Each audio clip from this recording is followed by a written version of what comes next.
तो सोचा है। अमेरिका जिस देश की हस्ती मिटाने निकला था, जिस देश की 7 पुश्तें याद करवाने के लिए निकला था, जिस देश की सभ्यता पर बारूद बिछाने निकला था, रिजीम चेंज करने निकला था, उस अमेरिका ने युद्ध में क्या खोया क्या पाया, और जो युद्ध ईरान के ऊपर थोपा, उस युद्ध से ईरान ने क्या पाया क्या खोया, और सबसे बड़ी बात, इन दोनों की आपसी लड़ाई में हमने क्या पाया क्या खोया, और कैसे दुनिया हिल गई। ट्रंप की सनक की वजह से दुनिया को क्या क्या नहीं झेलना पड़ा, ये सारे फैक्ट एंड फिगर के साथ बताऊंगी। लेकिन पहले एक ट्रेलर आपके सामने रख रही हूं।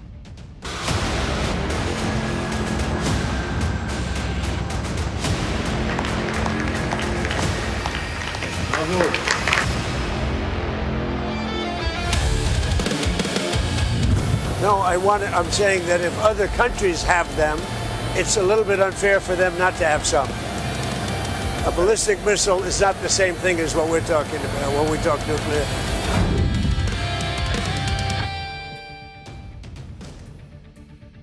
तो अमेरिका ईरान युद्ध के अंत कथा का कंक्लूजन, इसका सार एक लाइन में बताना हो तो मैं यही कहूंगी, हॉर्मूज ने ईरान को बर्बाद होने से बचा लिया।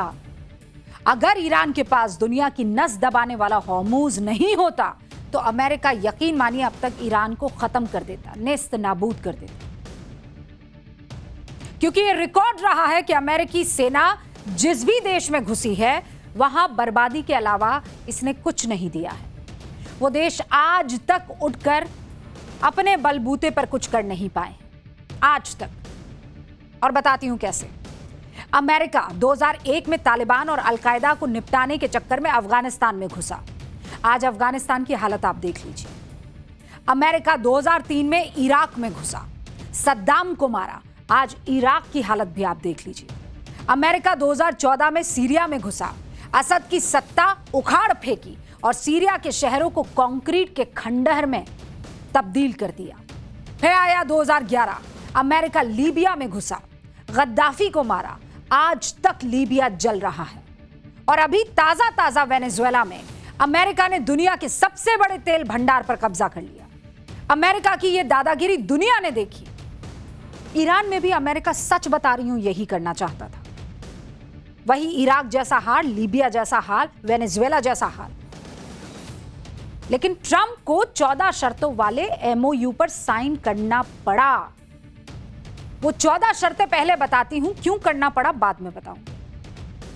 पहली शर्त क्या है? अमेरिका और ईरान इस शर्त पर राजी हुए हैं कि वो हर मोर्चे पर युद्ध को खत्म करेंगे।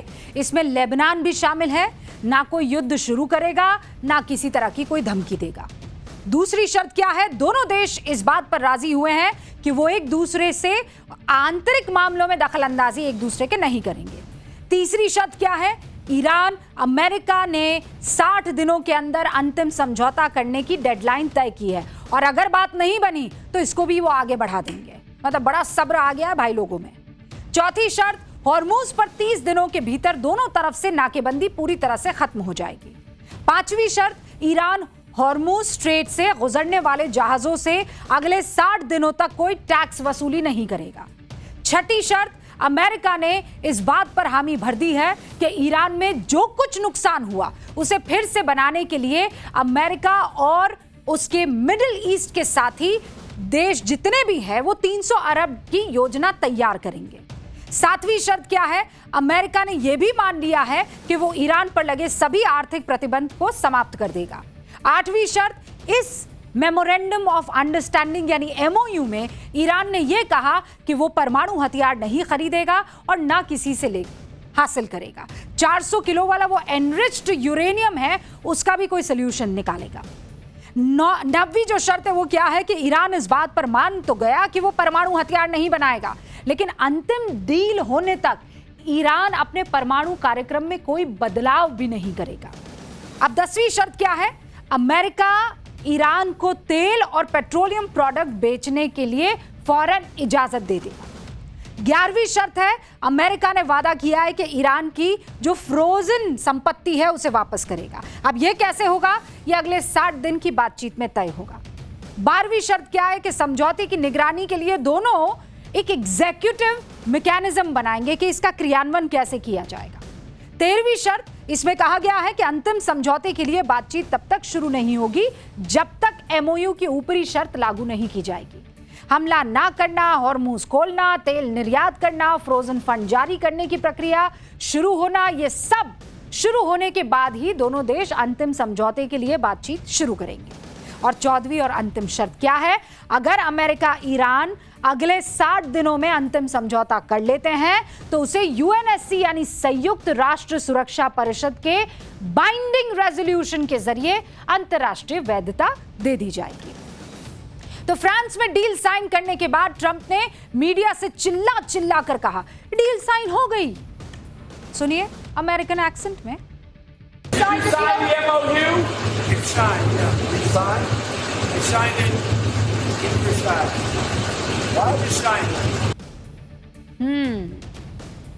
तो कल रात अमेरिका और ईरान के बीच जो डील साइन हुई उसकी जगह और तारीख पहले से तय थी, ये तो नहीं थी।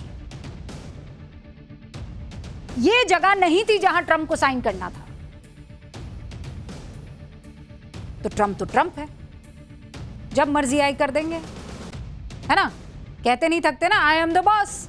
तो बॉस को लगा कि नहीं भाई 2 दिन का है इंतजार करना, हम तो इधर ही साइन कर लेते। ये डील 2 दिन बाद साइन होनी थी। ट्रंप ने 2 दिन का इंतजार भी नहीं किया। शायद ट्रंप को इस जगह पर डील साइन इसलिए करना पड़ा क्योंकि उन्हें लगा कि इससे बढ़िया मीडिया अटेंशन नहीं मिलेगा, और जिनेवा में तो क्या ही मिलेगा, ऐसा हो सकता है। या ये सोचा कि ज्यादा मुझे माइलेज नहीं मिल रहा है, यहां साइन करूंगा तो माइलेज मिल जाएगा। या फिर क्या पता साथियों ने यह बताया हो कि सर हिस्ट्री बन जाएगी, कर दीजिए यहां पर साइन। 17 जून को फ्रांस में 15 देशों के हेड ऑफ जो स्टेट्स है वो वहां पर मौजूद थे, राष्ट्रीय अध्यक्ष। और दूसरा ये इंपॉर्टेंट चीज है, नोट कर लीजिए, ट्रंप ने फ्रांस के वर्साई पैलेस में इस डील को इसलिए साइन किया क्योंकि इतिहास यहां पर पहले भी लिखा गया है, युद्ध को ही लेकर लिखा गया है। यहां युद्ध से जुड़ा एक समझौता पहले भी हुआ था। फ्रांस के ऐतिहासिक वर्साई पैलेस में 107 साल पहले युद्ध समझौता हुआ। 1919 में इसी जगह पर प्रथम विश्व युद्ध खत्म करने वाली वर्साई संधि हुई थी। 28 जून 1919 को यानी 1990 को इसी वर्साई पैलेस में तत्कालीन अमेरिकी राष्ट्रपति वुड्रो विल्सन ने वर्साई की संधि पर साइन किए थे, ट्रीटी ऑफ वर्साई। उसी संधि के बाद पहला विश्व युद्ध औपचारिक तौर पर समाप्त हुआ था। और अब 18 जून 2026 को उसी जगह अमेरिका ईरान समझौते पर हस्ताक्षर होते हैं, मेमोरेंडम ऑफ अंडरस्टैंडिंग पर हस्ताक्षर होते हैं। यानी डोनाल्ड ट्रंप ने डील साइन करने के लिए वर्साई पैलेस को जानबूझकर चुना। अपने समझौते को सीधे इतिहास से जोड़कर यह बताने की कोशिश की कि इस युद्ध में अमेरिका की जीत हुई। लेकिन आप देखिए, पहले विश्व युद्ध में अमेरिका जीते हुए देशों वाले गुट में था, यहां पर ऐसा नहीं है। इस बार ट्रंप को अमेरिका की इज्जत बचाने के लिए यह डील साइन करनी पड़ी है, क्योंकि जब अमेरिका ने ईरान पर हमला बोला था तब क्या कहा था भाई लोगों, क्या कहा था? यह कहा था कि हम ईरान की रिजीम चेंज कर लेंगे, बैलिस्टिक मिसाइल प्रोग्राम को खत्म कर देंगे। और कल जो डील साइन की है उसमें क्या है? ट्रंपवा के सुर बदले हैं। ट्रंप ने कहा कि ईरान को मिसाइल रखने का हक है। देखिए गजब बदल जाते हैं। No, I'm saying that if other countries have them, it's a little bit unfair for them not to have some. A ballistic missile is not the same thing as what we're talking about when we talk nuclear. But if Saudi Arabia and Qatar and they all have some, I would say in relative proportion, I think it's okay. अब irrelevant proportion याद आ रहा है। अरे भैया ये इतनी सी simple सी बात थी तो यह बात बता देते ना आप ईरान को। वहां जाकर बम भी फेंकना है, मिसाइल भी दागनी है, दुनिया को बताना भी है कि हम इनकी साथ पुश्ते याद दिला देंगे, तबाही मचा देंगे। और अब क्या कर रहे हैं? हस्ताक्षर। ट्रंप के सुर बदले हैं और ईरान की बॉडी लैंग्वेज भी बदली है। यह डील हर हाल में यकीन मानिए ईरान के लिए विन विन सिचुएशन है। इसीलिए ईरानी विदेश मंत्रालय के प्रवक्ता बाकाई सीना तान कर कह रहे हैं, क्या सुनिए, कह रहे हैं कि ईरान के टीवी चैनल पर आकर एनरिच्ड यूरेनियम देश से बाहर नहीं भेजा जाएगा। कह रहे हैं एनरिच्ड यूरेनियम की क्षमता कमजोर करना यानी उसका डाइल्यूशन करना केवल चर्चा का एक विकल्प है, कोई एकमात्र रास्ता नहीं है। ईरान के मिसाइल कार्यक्रम पर किसी भी बातचीत पे चर्चा नहीं की जाएगी। ईरान की रक्षा क्षमताओं पर बातचीत नहीं की जाएगी। ईरान स्ट्रेट ऑफ हॉर्मुज से गुजरने वाले जहाजों से टोल वसूलने की योजना बना रहा है। ईरानी विदेश मंत्रालय के प्रवक्ता ये कहकर अमेरिका और इजराइल का मजाक नहीं उड़ा रहे हैं तो क्या कर रहे हैं? ईरान ने परमाणु शक्तियों वाले दो देशों को युद्ध के मैदान में अकेले देख लिया। ये सच है कि नहीं है? ईरान ने अमेरिका के साथ जो डील साइन की है उसमें ऐसी किसी भी शर्त को शामिल नहीं होने दिया जिसमें ईरान की संप्रभुता, सैन्य क्षमता और हॉर्मुज पर उसकी पकड़ को कमजोर किया जा सके। ऐसा एक भी पॉइंट आप मुझे, मैंने 14 आपको पढ़कर सुना दिया है। तो ईरान, वो इसे कहते हैं ना, क्या है वो, अरे वो बाजीगर का कौन सा डायलॉग है? हाँ, हार कर जीतने वाले को बाजीगर, हार कर जीतने वाले को बाजीगर कहते हैं। तो ये ईरान ने कर दिखाया है, और जो नहीं कर दिखाया वो पाकिस्तान। बेगानी शादी में अब्दुल्ला दीवाना। आज आपको दिखा देती हूं। फ्रांस में डील साइन होने के बाद पाकिस्तान के प्रधानमंत्री शहबाज शरीफ ने लंबा चौड़ा पोस्ट किया। इस डील का क्रेडिट कैसे खुद लेने लगे ये मैं आपको बताती हूं। शहबाज शरीफ ने लिखे जो खत तुझे किया, और ये गर्व के साथ कहा कि आज अमेरिका और ईरान के बीच ऐतिहासिक इस्लामाबाद एमओयू पर साइन हो गए। इस मेमोरेंडम पर दोनों देशों के सम्मानित राष्ट्रपतियों ने हस्ताक्षर किए और मध्यस्थ के तौर पर मैंने भी इसे मंजूरी दी है। इस्लामाबाद एमओयू तुरंत लागू हो जाएगा। अरे भाई, तुम होते कौन हो मंजूरी देने वाले? अगर इस डील में तुम्हारी भूमिका इतनी ही अहम थी तो जिस वक्त ये डील साइन हो रही थी किधर थे? वर्साई पैलेस में कहां थे? दरवाजे के पास खड़े थे, दरबान वाली भूमिका में कहां थे? ट्रंप ने तो शहबाज को पूछा तक नहीं। और वैसे भी इस डील में पाकिस्तान का चैप्टर उसी दिन बंद हो गया जिस दिन इस्लामाबाद ने यह डील फेल कर दी। कतर ने इस डील को अंजाम तक पहुंचाया है। कतर ने अहम रोल निभाया है। अमेरिका और ईरान के बीच 70 दिन की कोशिश के बाद डील साइन हुई कतर की वजह से। वो जो सारे फ्रोजन जो अकाउंट्स हैं, पैसा है जो मिलेगा ईरान को, वो कतर की मदद से मिलेगा। पाकिस्तान के पास तो कटोरा है। ये डील ज्यादा दिनों की मेहमान, वैसे मैं बता रही हूं आपको, दिख नहीं रही है। डील साइन होने के बाद भी इजराइल की सेना जो है वो साउथ लेबनान में बम गोले बरसा रही है। नहीं सुन रही वो ट्रंप की। ट्रंप ने जो डील साइन की है उसमें ईरान ने साफ साफ कहा है कि लेबनान में हमला रुकना चाहिए, तभी ये डील कारगर मानी जाएगी।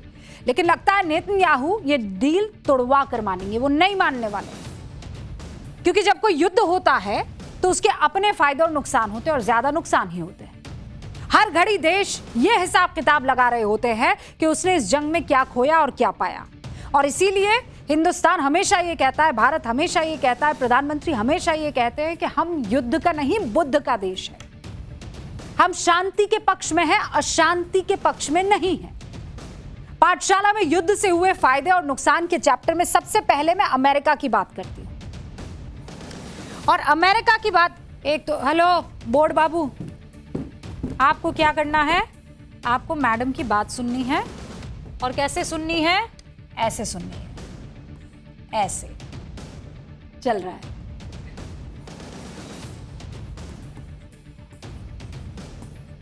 अमेरिका का दावा।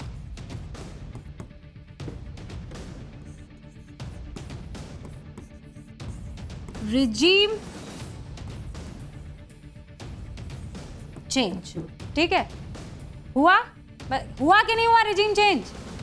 जोर से। अरे कहाँ हुआ बताओ? रिजीम चेंज मतलब सत्ता परिवर्तन। हुई सत्ता परिवर्तन? नहीं हुई ना, तो फिर नहीं। दूसरा क्या करेंगे? यूरेनियम लाएंगे।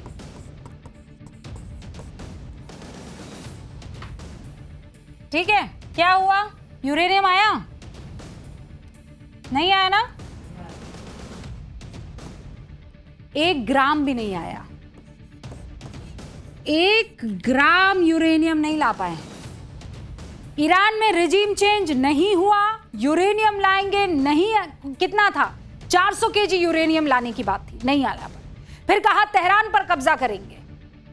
तेहरान पर कब्जा हुआ? जल्दी बताइए। तेहरान पर कब्जा नहीं हुआ। क्या दावा था कि 4 दिन में करेंगे। युद्ध कितने दिन चला? 40 दिन। यानी ये भी नीलबटा सन्नाटा। ईरान को घुटने पर लाएंगे। ट्रंप ने सीजफायर का ऐलान किया, आखिर में कुछ नहीं कर पाए। ईरान को मिसाइल नहीं बनाने देंगे। क्या हुआ? मिसाइल का क्या हुआ? अभी हमने आपको सुनाया। ट्रंप क्या कह रहे हैं? सबको मिसाइल रखने का हक है। प्रपोर्शन आउट ऑफ प्रपोर्शन नहीं होना चाहिए। ईरान के तेल पर कब्जा करेंगे। तेल पर कब्जा हुआ? उल्टा हॉर्मुज तक नहीं खुलवा पाए। नाटो देशों से मदद मांगी, किसी ने साथ नहीं दिया हॉर्मुज पर। तो बताइए, अमेरिका का दावा सही कि झूठ? मैं कहती हूं फेल, पूरी तरह से। और इसीलिए अमेरिका बिल्कुल नीलबटा सन्नाटा है। अमेरिका ने कहा कि हम ईरान में ये कर देंगे, ईरान में वो कर देंगे। किया क्या? मेमोरेंडम पर हस्ताक्षर। दूसरी तरफ ईरान को युद्ध से नुकसान जरूर हुआ, लेकिन वो झुका नहीं। उसके ईरान के शीर्ष नेतृत्व को सच में बड़ा झटका लगा, लेकिन वो झुका नहीं। सर्वोच्च नेता आयतुल्लाह खामेनेई सहित IRGC और रक्षा मंत्रालय के कई प्रमुख अधिकारी मारे गए। ईरान की पारंपरिक नौसेना को डुबो दिया गया। डिफेंस सिस्टम नष्ट हो गया। उसे मिला यह कि उसने अमेरिका को अपनी शर्तों पर MOU साइन करवा दिया और दुनिया में अपना कद बढ़ा दिया। हॉर्मुज में टोल वसूलने की छूट हासिल कर दी। हॉर्मुज बंद होने से उसे आर्थिक तौर पर बड़ा झटका लगा, क्योंकि सप्लाई रुकने से कच्चा तेल समंदर में बहाना पड़ा।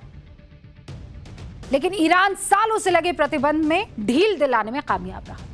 अमेरिका और इजराइल के हमलों में ईरान के बुनियादी ढांचे बहुत बुरी तरह से नेस्तनाबूद हुए। उसके बंदरगाह, परमाणु कार्यक्रम से जुड़े ठिकाने, स्टील, एल्यूमिनियम संयंत्रों को भारी बमबारी का शिकार होना पड़ा। लेकिन युद्ध के बाद अब जब प्रतिबंध हटाया जाएगा, तो ईरान अपने तेल टैंकर्स में जमा करोड़ों बैरल तेल को खुले तौर पर बेचेगा, मनमानी रकम पर बेचेगा। और दूसरा यह कि उसे पैसा तो मिलेगा ही मिलेगा। तो अगर दुनिया के नजरिए से देखें तो ईरान अमेरिकी युद्ध का नुकसान फायदे से कहीं ज्यादा था। ईरान के पास के जो इलाके हैं उसमें दुनिया की ऊर्जा सप्लाई का बड़ा केंद्र है, जिससे आपूर्ति ठप हुई और दुनिया भर में पेट्रोल, डीजल, बिजली महंगे हुए। विश्व बैंक ने वैश्विक विकास दर के अनुमान को घटाया। हॉर्मुज से विश्व के समुद्री तेल व्यापार का बड़ा हिस्सा गुजरता है। रास्ता रुकने से जहाज, कंटेनर और कच्चे माल की सप्लाई प्रभावित हुई। युद्ध के दौरान निवेशकों ने जोखिम काम किया। इससे कई बाजारों में गिरावट और अस्थिरता देखी गई। इस युद्ध से दुनिया कैसे प्रभावित हुई, क्या सबक लिया, यह भी जल्दी से आपको बता देते हैं। युद्ध ने कई देशों को यह एहसास करा दिया कि तेल पर ज्यादा डिपेंडेंट होना ठीक नहीं है। ऊर्जा के नए जरिए खोजने ही पड़ेंगे। परमाणु ऊर्जा और सप्लाई के दूसरे ऑप्शंस में इन्वेस्टमेंट बढ़ा। तेल और गैस महंगे होने से कुछ उत्पादक देशों और ऊर्जा कंपनियों की आय बढ़ी।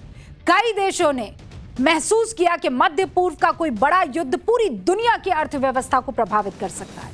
इसीलिए भविष्य में संकट प्रबंधन और ऊर्जा सुरक्षा पर ज्यादा ध्यान दिया जाएगा। उम्मीद करती हूं ये चैप्टर एकदम क्लियर होगा। अब इस सवाल भी पूछ सकती हूं, है ना? मार्क्स पूरे हैं, देने के लिए भी और आपको लेने के लिए।